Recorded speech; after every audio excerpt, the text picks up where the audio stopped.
depressed skull fracture on the top of the head. There was 2 broken ribs on the left side.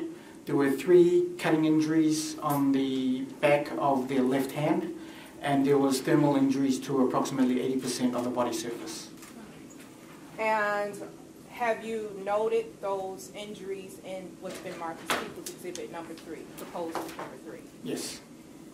People would move to admit People's proposed number 3 into evidence. No objection.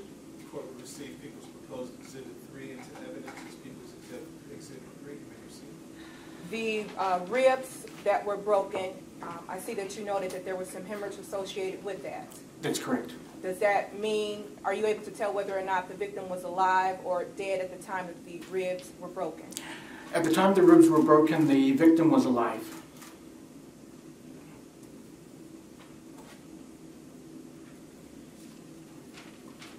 And back on the 14th, you indicated that you had sent out an item for analysis at a lab. That's correct. What was that?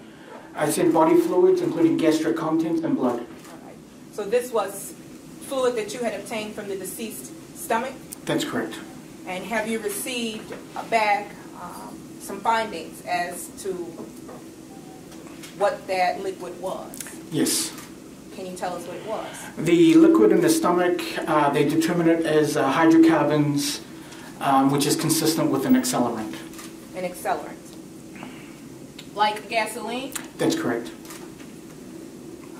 And how would the accelerant come to be within the victim's gastric system or the stomach?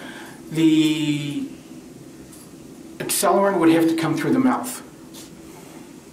So would that mean that the victim were alive at the time?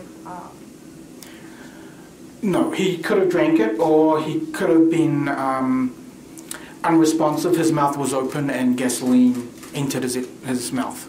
When you say mouth open, unresponsive, does that mean unconscious? That's correct.